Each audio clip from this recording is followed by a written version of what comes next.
There we go. Should be working. And let's check here to just double check that things are actually working on this live stream. Seems to be good. I'm gonna wait till I see my thumb go up. Yeah, yep, there we go. So it looks like we're live. All right, let me go ahead and fix this screen a little bit so I can sort of see what I'm doing, maybe see if anyone has any comments or what have you.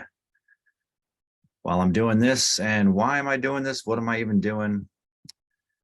Well, I've had some failed marketing campaigns. I've been working at getting more clients, reaching out a bit more and connecting with people who can actually benefit from my services.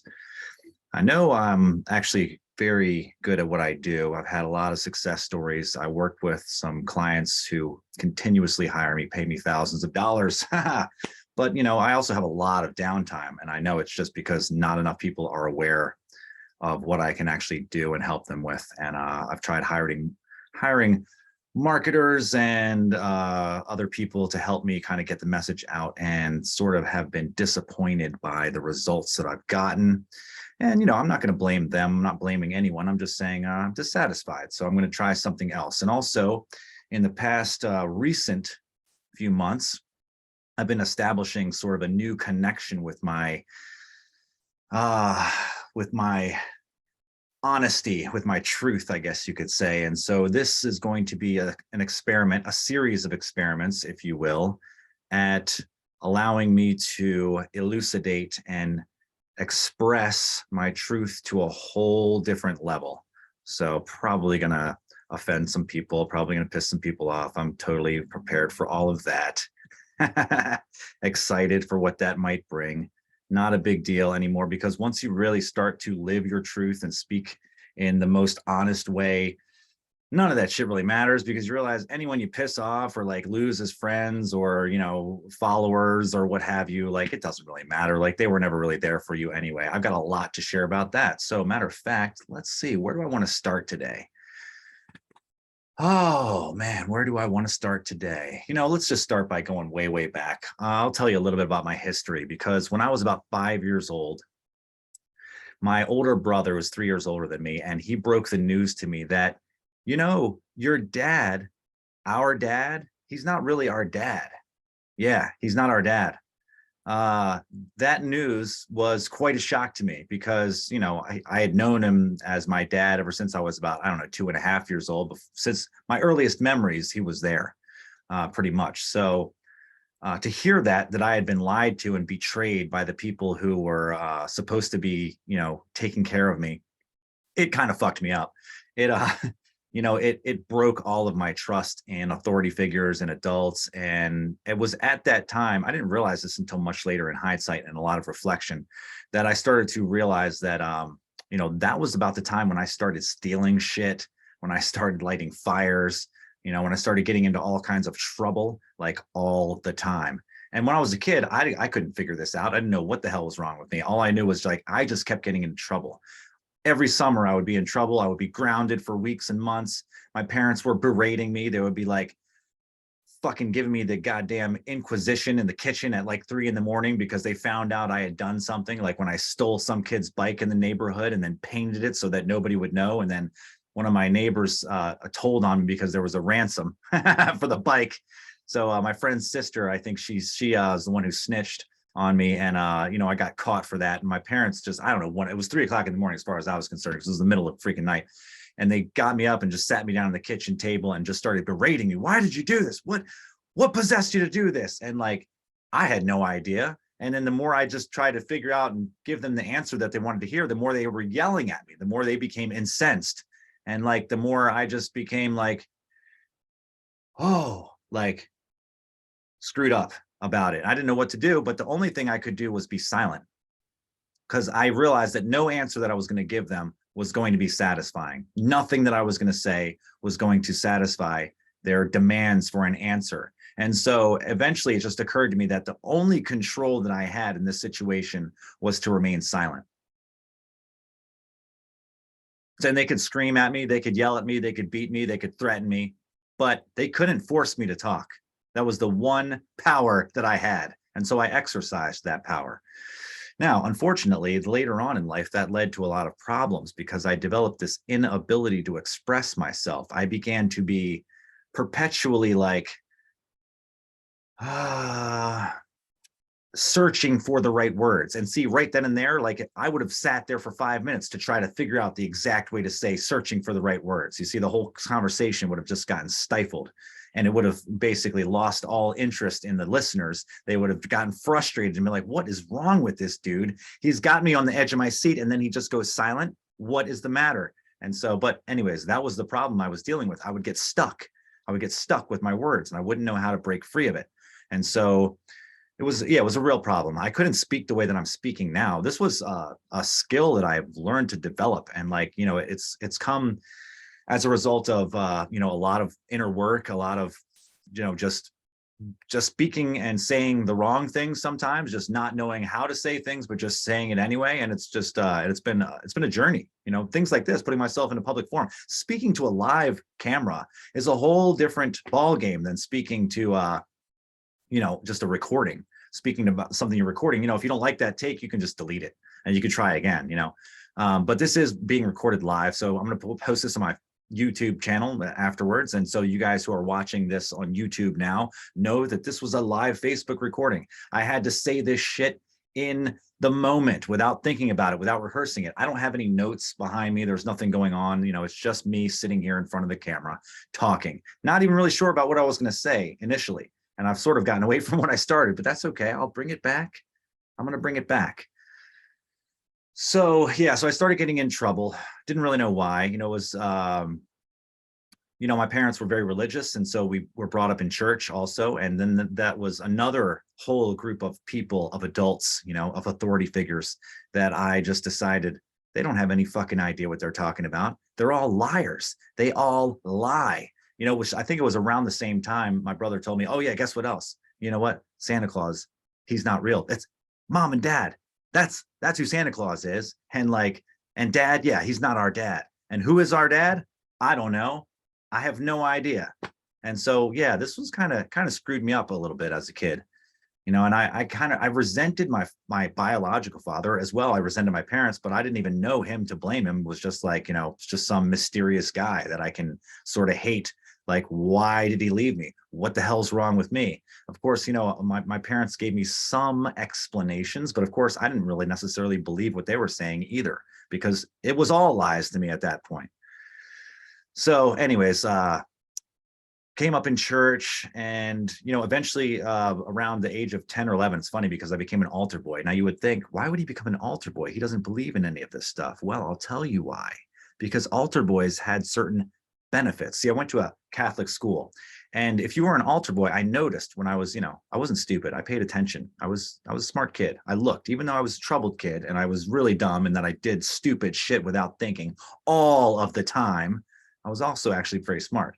And I noticed that the altar boys, when there was a funeral, they would get out of class. They would get to leave class and go facilitate and officiate at the funerals. And I didn't like sitting in class. Like, anything to get out of class would have been great. So I welcomed that opportunity. I was like, yeah, I'm going to do that. When I get old enough, I'm going to be a freaking altar boy. Fuck yeah.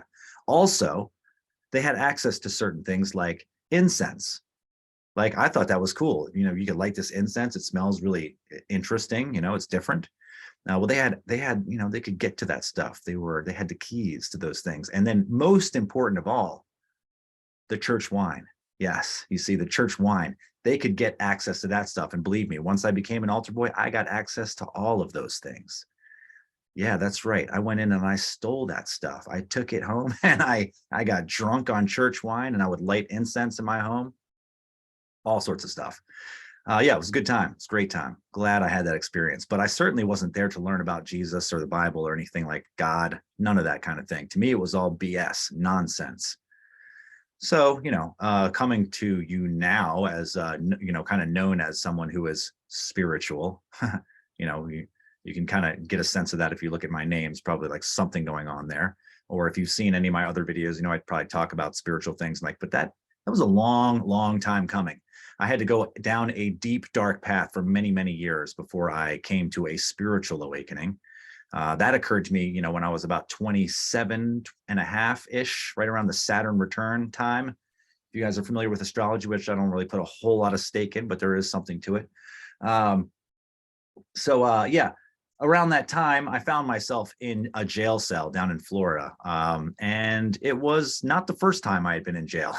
No, I had actually probably spent several years behind bars by that point in time, doing stupid shit without thinking about it, getting into fights, getting caught with weed, getting arrested for trespassing, stealing people's credit cards, fucking all kinds of shit. I was the kind of kid that you would not want to invite me over to your house, because unless we were like really tight, trust me, I was looking around for shit that I could take. Why? Because I felt shitty inside, because I always felt like I wasn't enough. I didn't have enough. I was never going to have enough. I was never going to have my own car, my own home, a job that I could be proud of. And I was certainly never going to make enough money to buy the shit that I really wanted. So I had to steal it. That's what I did. So yeah, so I got myself into all kinds of trouble doing things like that. And eventually, at this point in time, I found myself, living with this girl and doing all kinds of sordid things for money. And yeah, I was doing drugs or whatever I could find, cocaine, whenever I could get it. So this one particular night I was driving in a neighborhood and I was getting some cocaine, and I was pulling out of the neighborhood like 2 a.m. It was obviously a drug neighborhood. I didn't know the area very well. I was like kind of on the run from the police at the time. Yeah, I was already on the run from the police when this happened. Why? That's a whole other story. I mean, I'll give you the short and long of it. I got into a fight. Some kid stole a bunch of weed from my ex-wife, and I went and found him and like beat him up because he was deserving of that in my mind, and probably in actuality he was. He was a thief. By that point in time, I had actually stopped stealing. I was making my money selling weed, so I was at least I had something going for me at that point in time. But yeah, the kid stole from us, and so I went and found him, beat him up, and then there was a handgun involved. I'm not going to get into too many details. I didn't have the gun, but nonetheless, the gun was involved, and the police were called and all sorts of things. It was a big mess. It was a big mess. This is like normal type of stuff for me. This is the kind of thing that was just like, no big deal. So at this time, I got into jail, and I had managed to, secure a fairly decent sentence. I was on work release, so it wasn't the worst of the possibilities that could have happened. But it wasn't enough for me to just go ahead and serve my time and like take it and like, go about my life. I tried to break the rules while I was in the work release unit also, and I got caught. And I didn't want to pay the consequences. And I was like, I was seeing this girl, and I was really like obsessed with her, and I didn't want to lose her. And I knew like if I got locked up for 6 months, there's no way she's going to stick around, right? Because why would she stick around and wait for me? I wasn't that valuable. I didn't have anything like worth sticking around for. I knew that in my heart at that time, that if I went to jail and couldn't get out and see her, she was going to leave. She's going to find somebody else. To me, it was all very subconscious though. At the time, I didn't have this introspective at all capacity. And so I was just like, no, I love her too much. I'm not going to leave her. I need to be with her. Like, yeah, right. And so I just left. I just absconded, and I went on the run for like a year. Anyway, so a year later, coming out of the drug neighborhood with cocaine, and I get pulled over.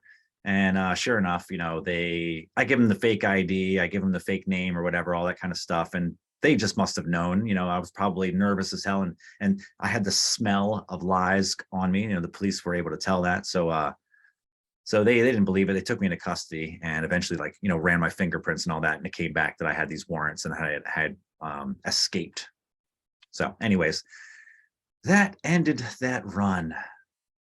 And they took me to jail, and I realized I'm fucked.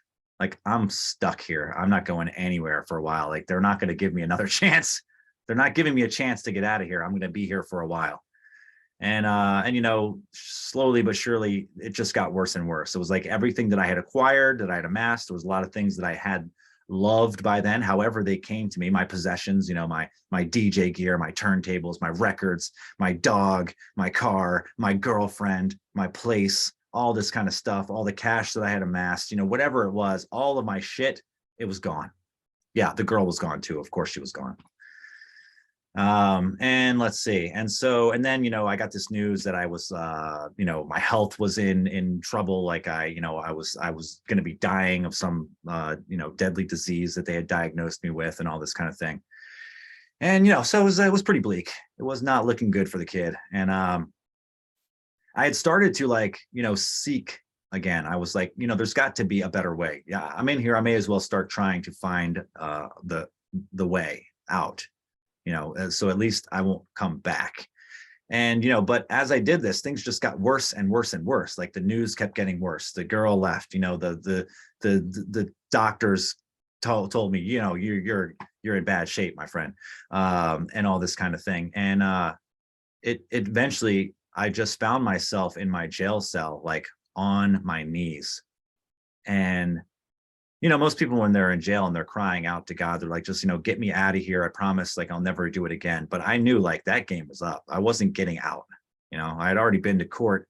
They were going to keep me in there for like 6 months at least. And then I wasn't getting out then either. I was getting extradited back to Maryland, where I was going to face charges of, you know, 10 years for escape. Plus I was going to have to finish my sentence I was already in there for. And there's no way in hell they're going to give me work release again.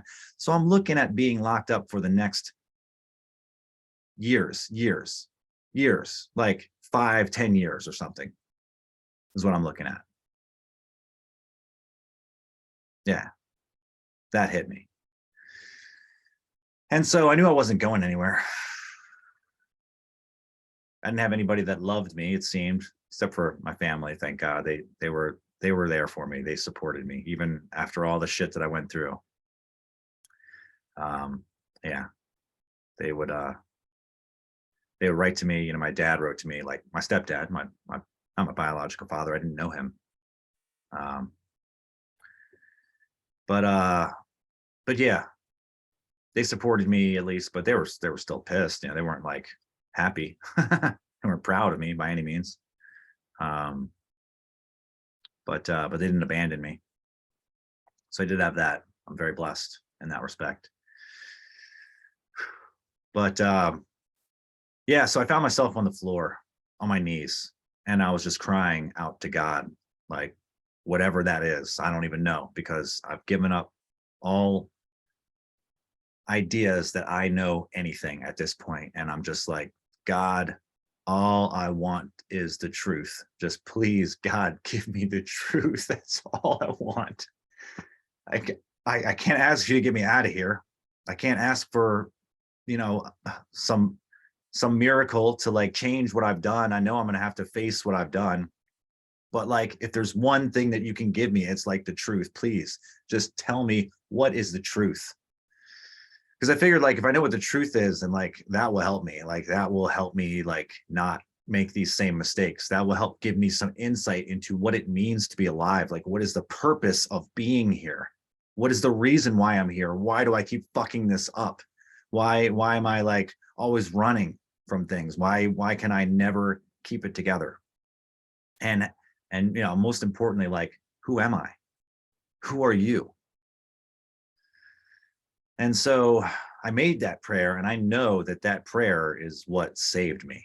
Like, that was the most sincere prayer that I had ever made in my life. And it's the one that stands out most in my entire life. Of every time I've ever prayed, that was the one that made a difference. Because it was that level of sincerity and honesty and the willingness to admit that I didn't know shit.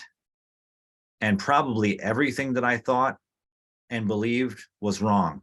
And probably everything that everyone else was saying was probably wrong too, because nobody had the answers.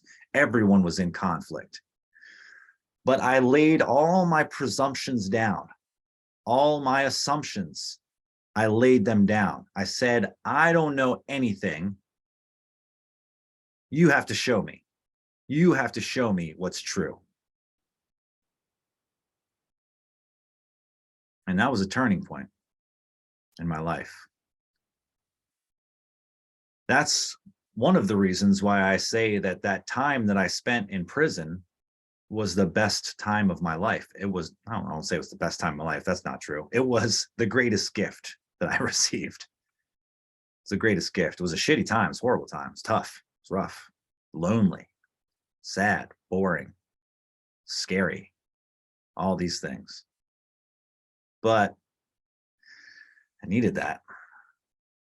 And that sincere question, that sincere prayer, asking for truth, is what ultimately brought me to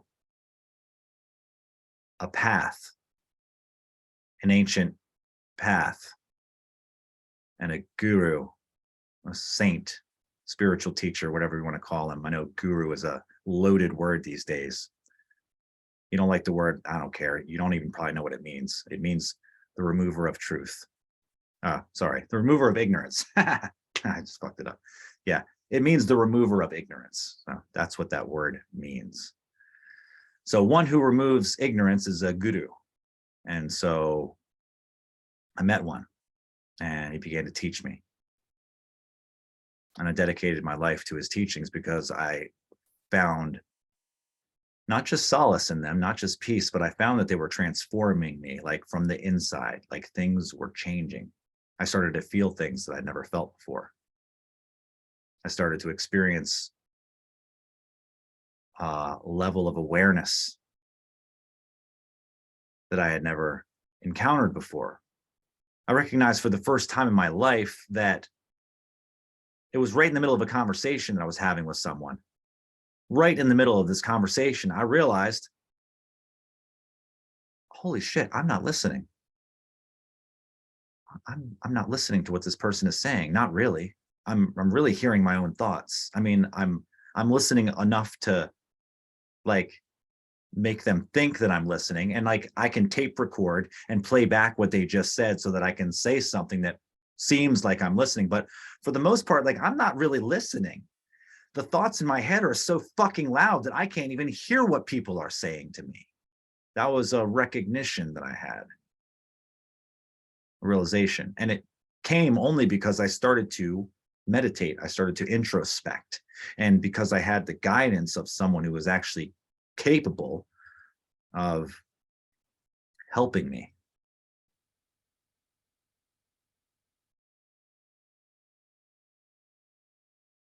A teacher, like someone who had gone before me, who had been through these stages and who had come out the other side.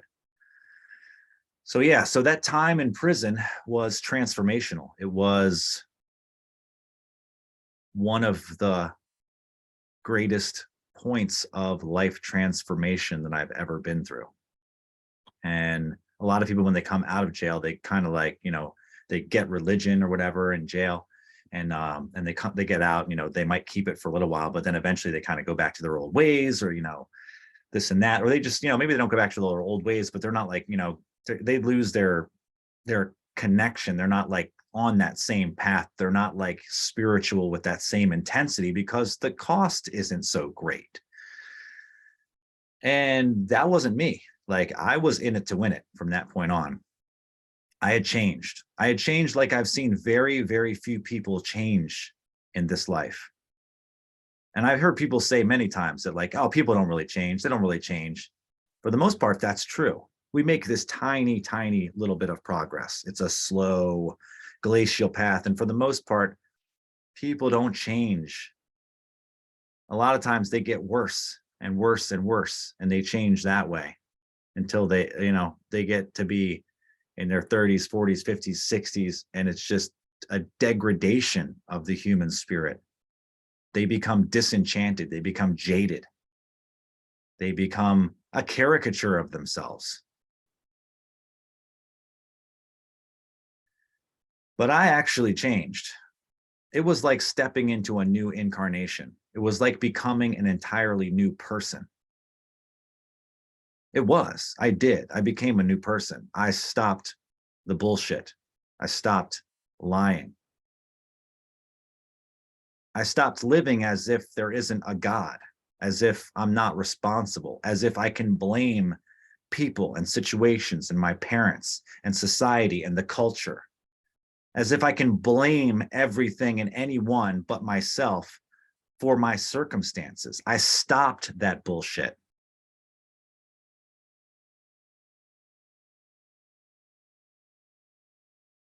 I wasn't perfect. I still had a long way to go. Still have a ways to go, probably. I'm growing every single day. Still 20, 21 years later.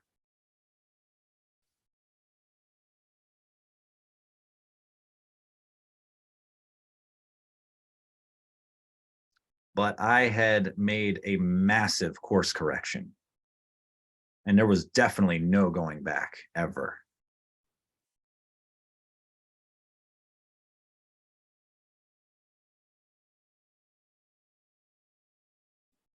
So when I got out,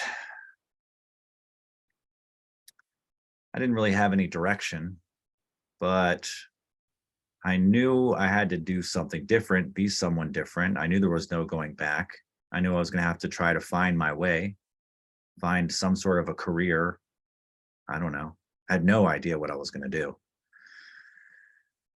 And so I just kind of floundered around for a bit, and I was having these crazy, crazy spiritual experiences, like from the contact with this spiritual master that I had had and the courses that I was taking through that, through his lineage that had been given to me. It was a great gift, but it left me in this state of like, I was ungrounded, had so much energy flowing through me, energy of transformation. And but it was causing like these, it was causing this like inability to function hardly, like in society, like as a normal person. Like it was hard, like difficult. I couldn't really relate to people. Like I couldn't relate to what was supposed to be like a normal life, you know. I knew I couldn't like, I tried to work. I worked for my parents for a little while, their business, you know, and then, you know, that they sold the business after like 6 months or something like that. So I couldn't really continue there.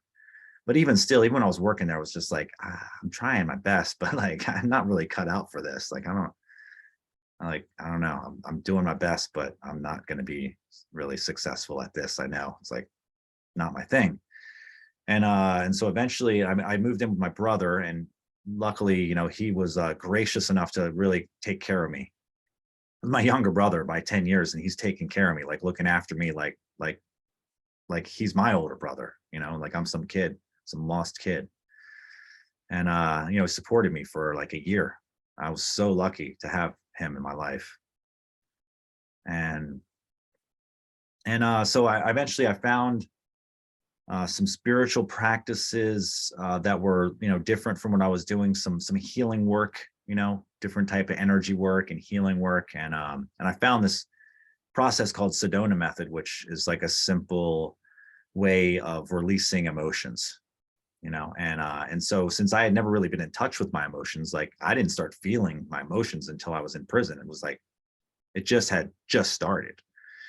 And so I had all this bound up energy. I was so tight, I was so tense, so bound up inside, like um and so I practiced some of their practices, and I found like it worked. Like it did something. Like it didn't like fix me automatically, but like if I felt change. It's like, whoa, I felt something.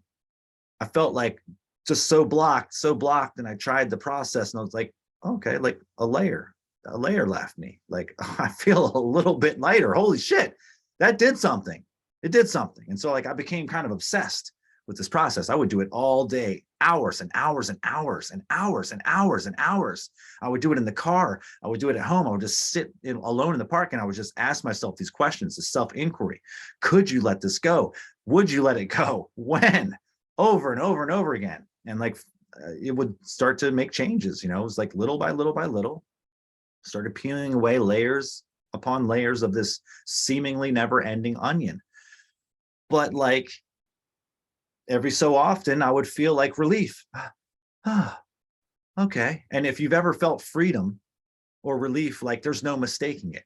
There's no mistaking it. For the longest time, I didn't know what that word meant. I just thought freedom is just like a set of circumstances that you have that allows you more mobility. But that's not what real freedom is at the level I'm talking about. Freedom is it's a state.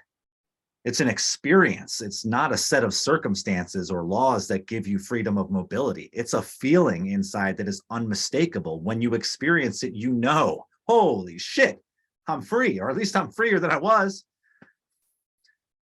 So I started to have these experiences of freedom, and I wrote to the CEO of the company because I was so passionate about it, and I just said, I'm going to pour my soul out to this guy. Maybe he'll help me out, because I couldn't afford the programs. Like they sold for a few $100 to just buy their basic program. I couldn't afford that. I didn't have a job.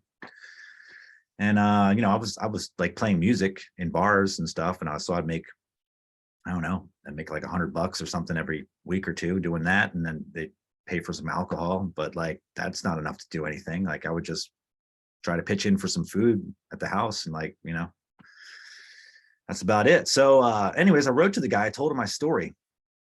Hey, I just got out of prison not too long ago, like a year ago.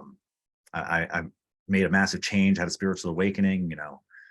I'm really like on this path of self-healing, and like I found your program, and like it's helped me. It's actually helped me. And like I want to help others. Like that was what I told him. I said, I want to help others share this, so that the world doesn't have to suffer so much. Like, my God, if I would have known about this process while I was in prison, that was 4 fucking years I could have been doing this work. Like I didn't have, like, luckily I had my guru, I had those teachings and the meditation and everything. But like this would have also really supplemented that. It would have really helped. Anyways, he wrote me back and he was like, he was touched by my story, and he said, I'm going to offer you a full scholarship, not only to come out here for 9 days and train with us, but then I'm going to allow you to come out and take the coaching training also and become a coach of this process. I'm going to give you that scholarship. And he said, but what I want you to do is forget about helping others. Just worry about yourself. Just focus on helping you. And this is really, really going to help you do just that. And so I was like on cloud 9. I couldn't believe what a blessing this was. What a generous man that this was, that he would give me this opportunity, not knowing anything about me. Like I could be some fucking maniac. You're just going to invite me out to your seminar with like 100 other people who were like paying thousands of dollars to be there.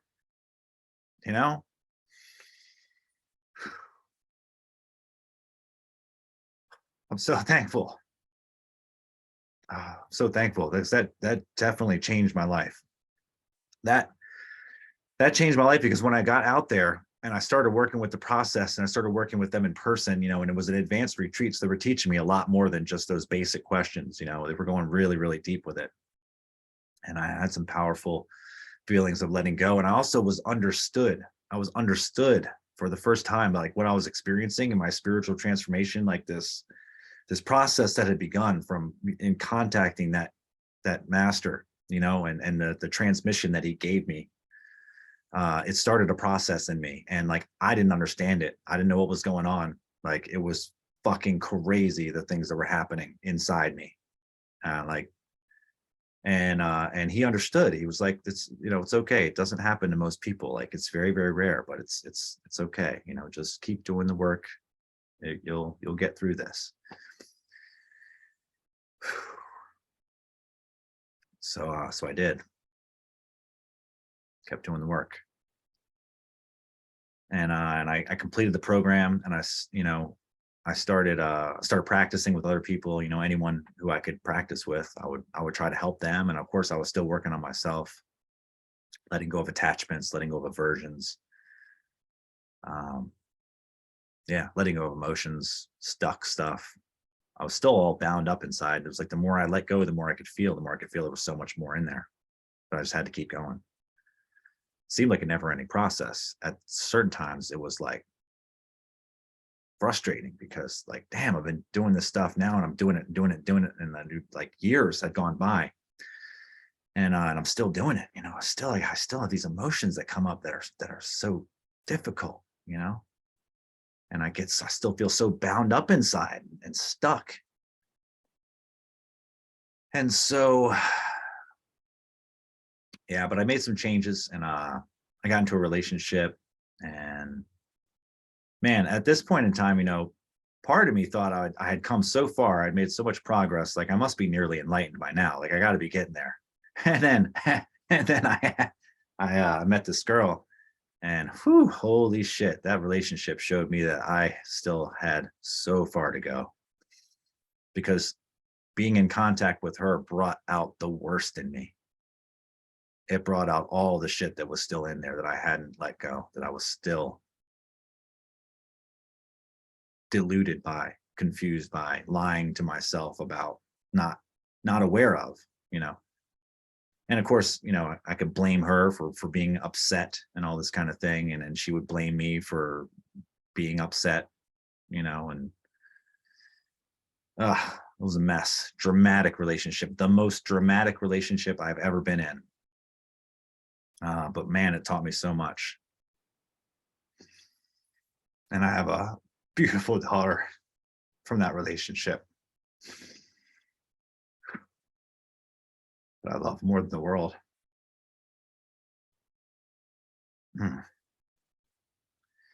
And anyways,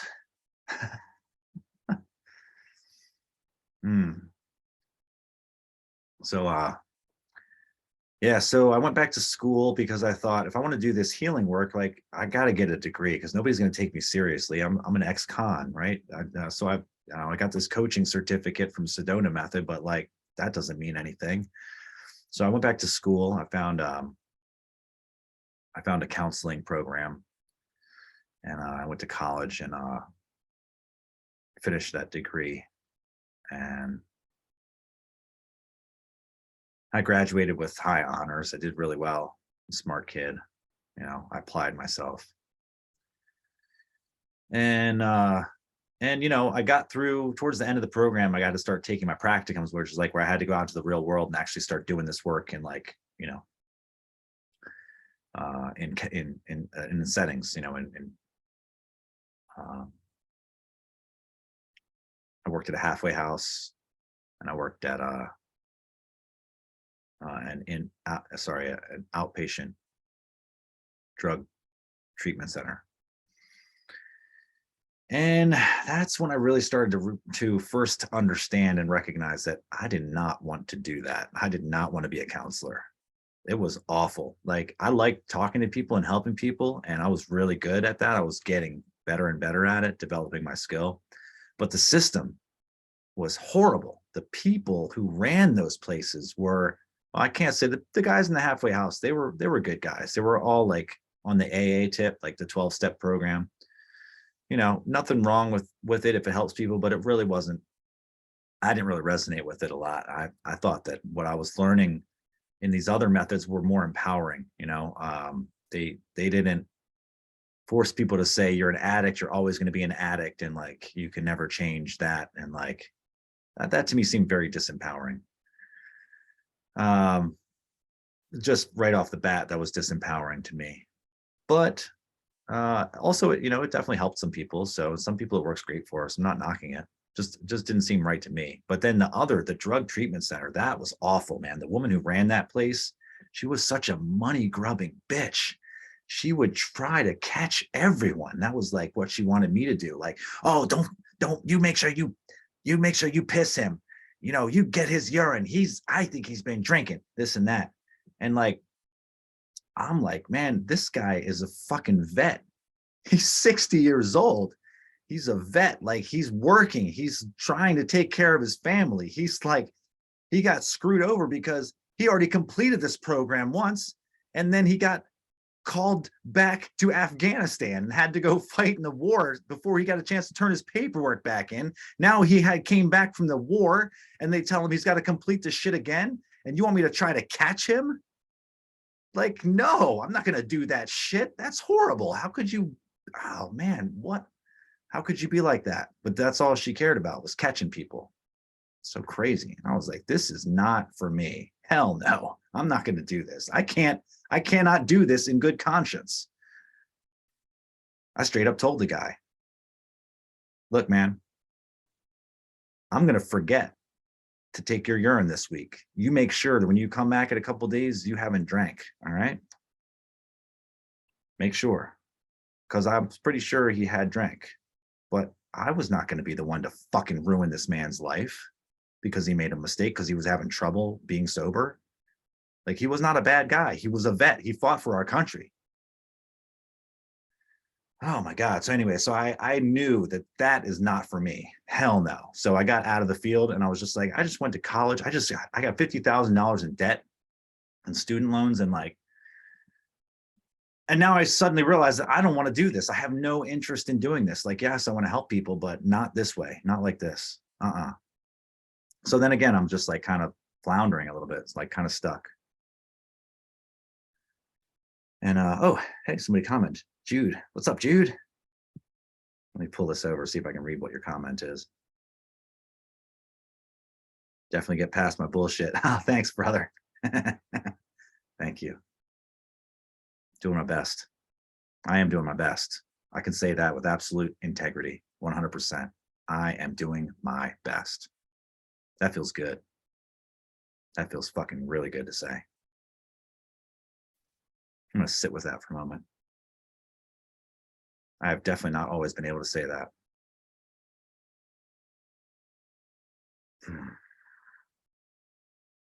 But yeah, we got to get past our bullshit if we're going to do our best, for sure. We got to stop lying to ourselves. Got to be rigorously honest. It's painful. Hurts. Requires change. Change is pain. Pain is good, as my Sifu says. I love that. Change is pain, and pain is good. We have to develop an affinity for a certain kind of pain.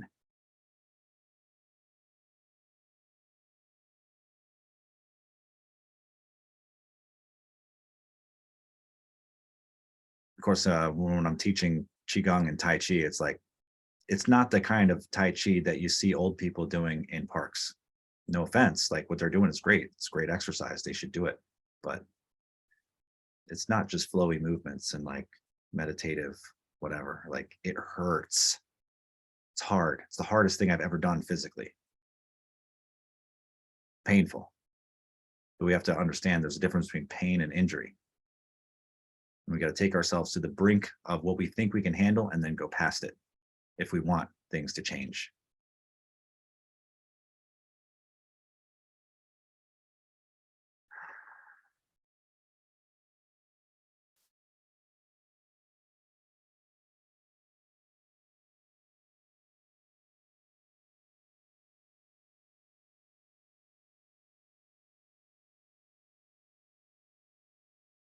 So anyways, back to the story.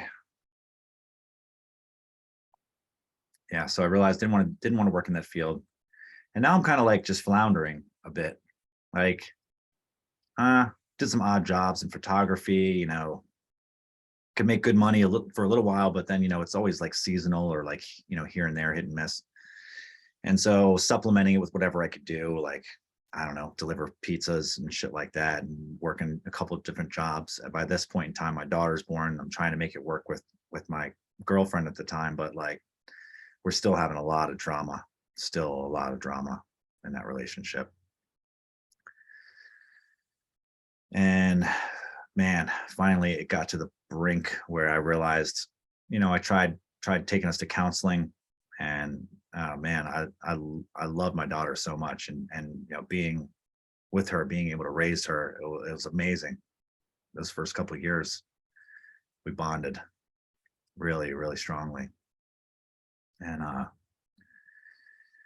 I'm working a lot and not making a lot of money, and I'm fighting with my ex all the time, and I'm trying to make it work. I'm trying to do everything that I can, like whatever I can do to make it work. But at the same time, like, there's certain things I can't change about myself. There's certain things I'm not willing to change about myself. That's not necessarily a bad thing. Like, we have to remain true to ourselves to some degree. This doesn't mean like, just be who you are, man. Just be yourself, because that's bullshit. Most of the time, people who say that are fucking lying to themselves, and they're lying to you.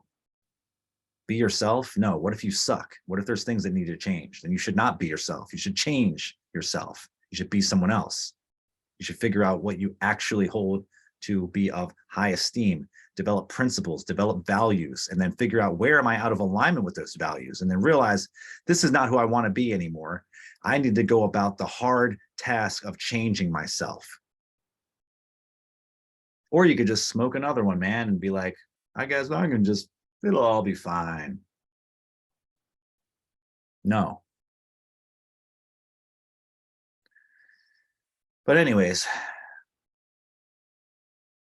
went to counseling. After a couple months in counseling, I'll never forget this. It was really funny. I liked the counselor. He was sincere. He was a sincere guy. And he seemed to be really good, very empathetic, very non-judgmental, you know.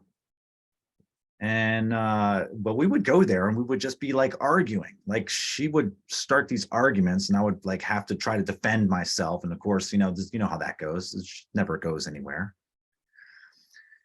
And you know, she would be blaming me and I would be like, what you see what I have to deal with? This is crazy. And, you know, he's just like, yes, yes. And then eventually the guy is a very smart guy.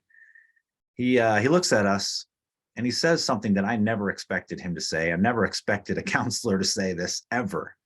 But he looks at us and he goes, have you considered the possibility that maybe you don't really want to be together? I was like,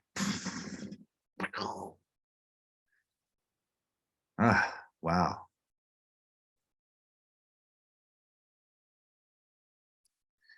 And that started getting me thinking. And eventually I started to have this thought that I could not stop from festering in my mind that was telling me, if you don't get out of this relationship, you're going to be dead by the time you're 40. Because I was so stressed out all of the time from all of the fighting that was never ending. And after months and months and months, probably about 9 months of that thought festering up in my mind, I eventually got to the point where I was like, he's right. I'm right. I am going to die if I don't get out of this relationship. And I did one of the hardest things that I've ever done in my life, which was leave that relationship.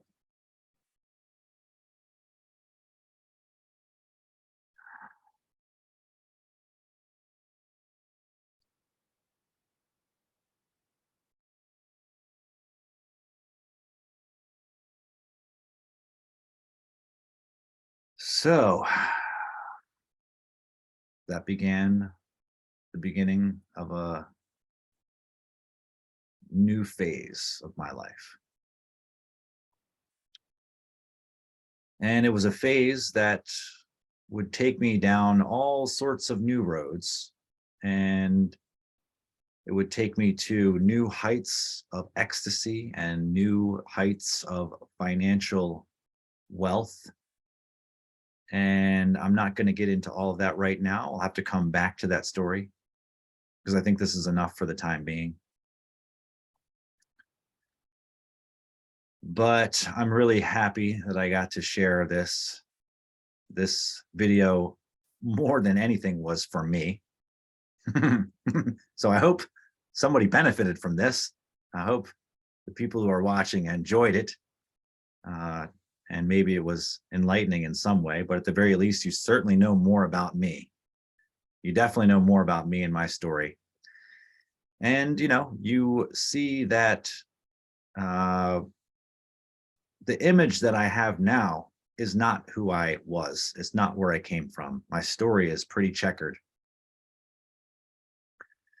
So whatever your story is, you know, maybe it could inspire you to say, well, shit, if he's gone through all that shit and like come full circle and like is a new person, like a totally changed person, and has some degree of success, seems to be, you know, relatively grounded and hopefully well spoken.